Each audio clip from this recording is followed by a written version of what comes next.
What's going on, guys? It's Matt from DNR Auto. On today's Back to Basics video, we're going to show you how to change the front and rear brake pads on your Jeep Commander.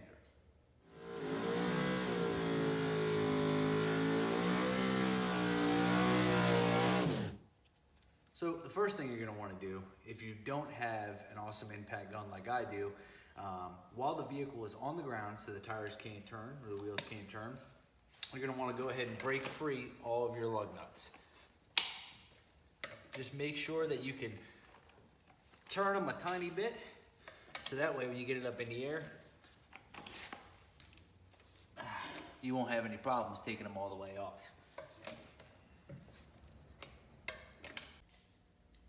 Now that all your lug nuts are loose, you're going to want to grab your jack and your jack stand. I have vehicle lifts, but to make this a little bit more interesting, and for those of you doing it at home that don't have some of that equipment, I'm going to do it this way. You're going to find a nice good spot on your frame. You can see this vehicle has a solid frame here. And then we're going to go ahead and jack it up. Now once you've gotten to the point where you get your wheel off the ground, you don't have to have a super huge gap in there, just enough to get the wheel on and off. You can do this one of two ways. You can either go ahead and take the jack stand and set it up and lower the vehicle down onto it, or you can leave it like this. I don't recommend that. I say you lower it down on the jack stand and then put the jack up on there. Don't lift up on it, just put some pressure on it in case the jack stand for some reason fails. All right, now that we've got the vehicle up in the air and secured, you can do a number of things for the back tire. You can either chalk the back tire with a big block of wood or a cinder block. You can also throw on the parking brake to add some added resistance. Make sure this thing doesn't roll away from you. Everybody, Pierre the shop puppy. Pierre's always trying to figure out what's going on.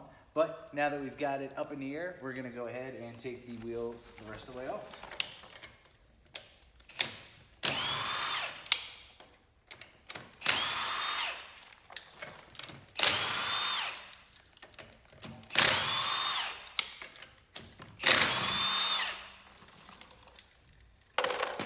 Always have somewhere to store your bolts and nuts, lug nuts, stuff like that.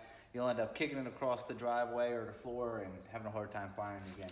But pull the wheel off, and now we can see the brake rotor, the caliper, and then here's the brake pads we're going to change. Now, since we're just going to go ahead and do the brake pads on this, we're going to do it the simple way, and I'm going to show you guys how to do that next. All right, now we see the rotor, caliper, and caliper bracket assembly here. So you can see I've already started loosening a couple things just to make it easier for video purposes, but there's 4 bolts that hold this thing together that we're going to talk about. There is this one here and this one here. Those are the 2 bolts that hold the caliper onto the bracket and encompass the slides. And then back here you see there's 1 bolt that is a caliper bracket bolt, and there's another one down here. Now, for the purpose of this, since we are just doing the brake pads, all we're going to do is remove this upper and lower bolt. Went and grabbed a tool.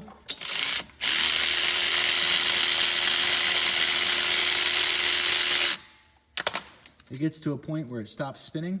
That's the end of it. And we'll go ahead and do this bottom one.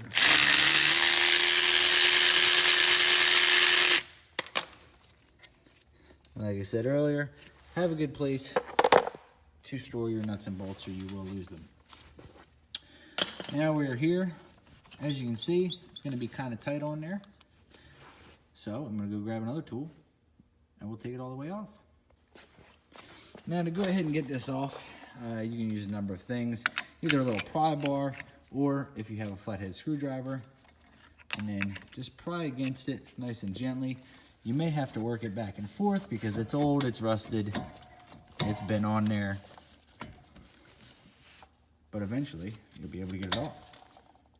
Bam. Now that you've got this off, it's important to place it somewhere. Don't just let it hang and let all the pressure be on that brake hose. Stick it up somewhere where you can leave it for a couple minutes. while you mess with the brake pads. Bam, just like that. Now you've got the brake pads, which you can go ahead and pull out. There's one,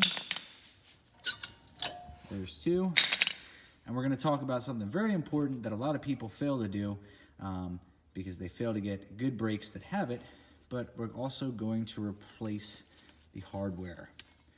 If you open up your brake pads and you've got hardware in there, there's a reason for it. This stuff here is what the brake pad slides back and forth on, and it gets all rusty and corroded and everything else. So we're gonna go ahead and pop that off as well. It's just held in place by the fact that it's sandwiched there. So all it takes is a little bit of pressure. It's a clip, it'll pop right out. All right, now that we've got this assembly apart, one of the things you want to do is open up your new brake pads, take a look, just match them up. Hey, are they the same? Are they the same size, the same shape, everything else? Yes, good to go. You want to take your new hardware, and you're going to go on ahead and install the new hardware. As you can see, it just goes on there, and then you put some pressure. Now, I wouldn't recommend maybe using a hammer, but something soft, and bam, into place. And we got that one in. We'll go ahead and flip this one, put this one in.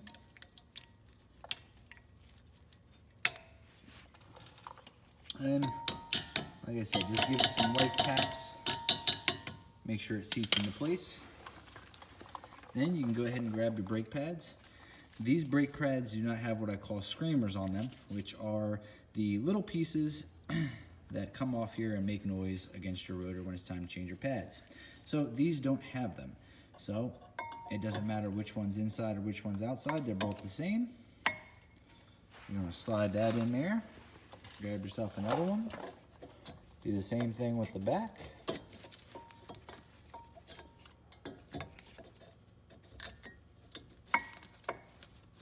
Bam.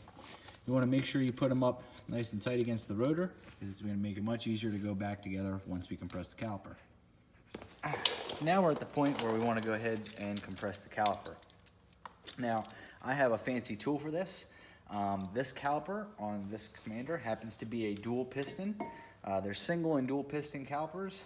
Single means there's just one of these pistons. This one happens to be a dual. Now, there's other ways you can do this if you don't want to go out and get the tool, but the tool makes it super easy.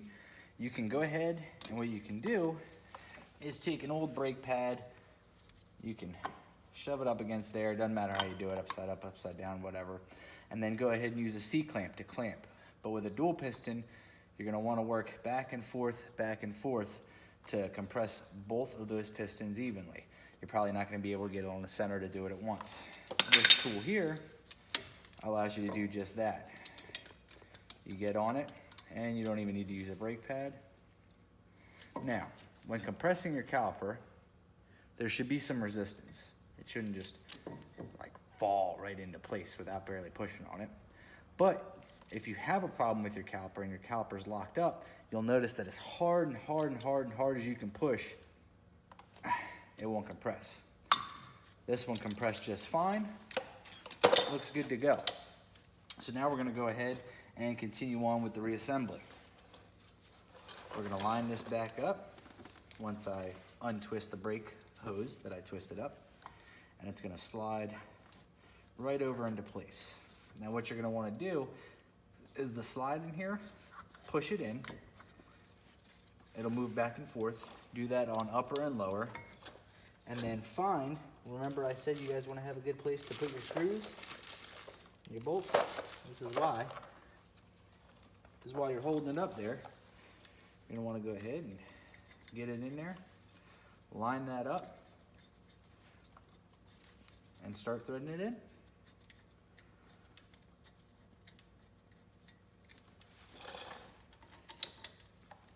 Sometimes you got to play with it a little bit, move it back and forth to get those holes centered just right, but not a big deal. Now that we've gotten these in, these two 14mm bolts in on the slides, You see it moves back and forth a little bit. We're gonna wanna go ahead and tighten it. Now the key here is that you want it tight, but you don't want to wrench on it like you're trying to break it. I recommend you go ahead and do a quick Google search and find the recommended torque specs for those bolts. At this point, I've done enough that I can kind of do it by feel. What'll happen is if you really try to wrench on that and tighten it, you're gonna end up breaking something. You'll either break the head of the bolt or you break the thing on the backside here that holds it. Something is gonna give and it's not gonna be good. It doesn't have to be tight as all get out. So we've got that back together, and that is how you replace the front brake pads in your Commander. We'll throw this wheel back on and we're gonna go ahead and move to the back now. Now, to go ahead and save ourselves some time on this video, I've already jacked the vehicle up, got it into place, and I'm gonna go ahead and remove the wheel. It's the same process as the front. Nothing changes. So there's no need to go through all the details again.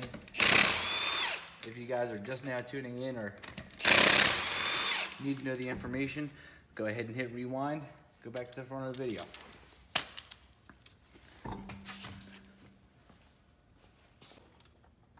Now the first thing that you're gonna notice is that when you take the back tire off, you've got the caliper bracket, the rotor.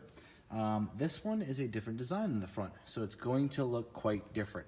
But have no fear, the process is still pretty simple, and we're gonna walk ourselves through it and make it happen. So we've got, oh look at that, happens to be my lucky day. The rear, bam, we'll loosen that one up. And down here, loosen that one up.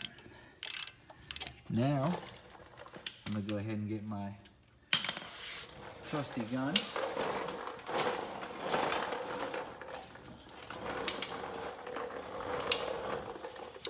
This is why mechanics spend so much money on tools, because you could sit here all day long and turn that bolt by hand, or you can get yourself a nice little high-powered gun there to do it for you.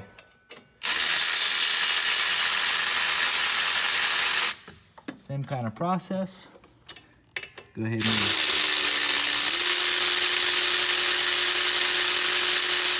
loosen it up till those bolts are ready to come on out. You'll notice that these bolts are slightly longer than the front. No problem there. And we'll see, yep, pretty tight on there, so we're gonna go ahead. Now, we're gonna pry. You see this little clip here? That's gonna hold you back some. So, go ahead and push that down with your thumb. Don't catch your glove in it, but push this down with your thumb and go ahead and pry. And it'll all work its way out. Now this design here is different because this pad here actually slides on into place, and this pad in here actually has clips on the inside that go in to the piston. So what we're gonna do for the purpose of this, now I've reset this so I can show you guys. There's little notches or little tabs in there. So what will help too is if you push back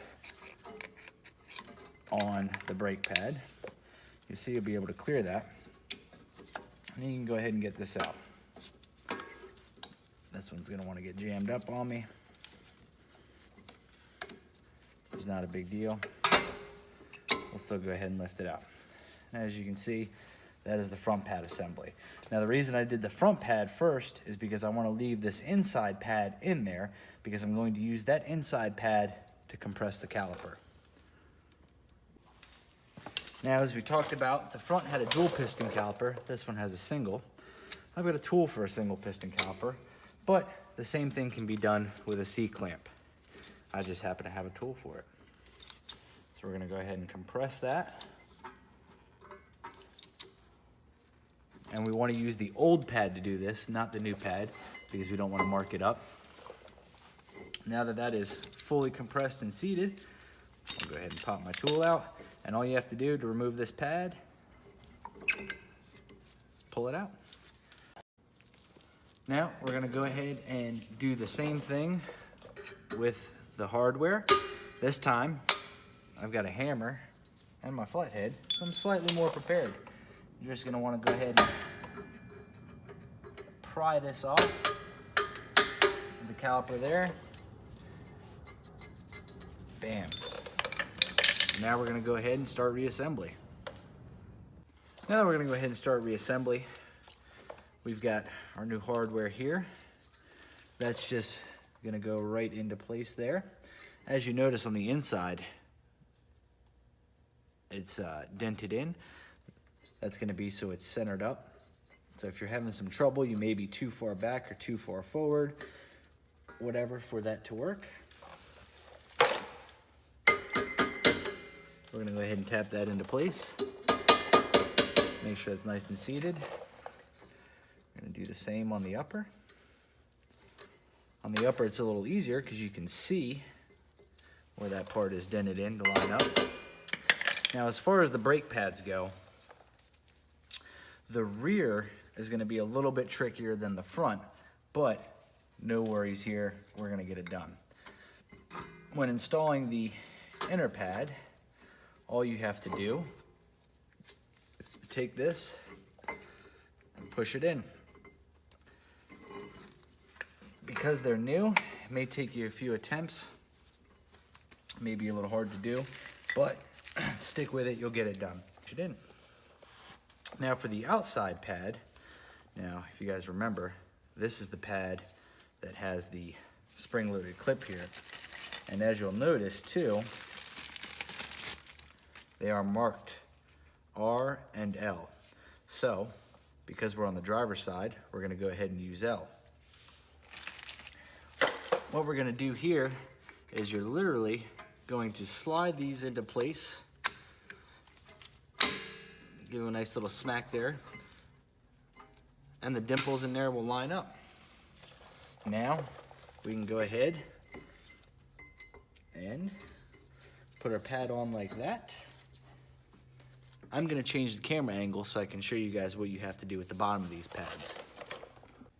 Just to show you guys, once you have that lined up in the notch and all of your slides are clear and everything is good to go, you will see that will easily fall into place. Kind of hard to do with one hand while recording, so I set it up and there you guys go. Now that spring will stay in there like that, and we're gonna go ahead and grab our bolts, our caliper bolts, and reinstall. The rear caliper bolts are reinstalled the same way as the front. You're gonna wanna go ahead and put them in the hole. If you have it properly lined up, you'll see that as soon as you start turning, they will thread right in. And we are going to do the same thing for the rear as the front. We are not going to over tighten these bolts. Once again, I recommend you check out manufacturer specs for those bolts. Now, once we've tightened these bolts back down to manufacturer spec,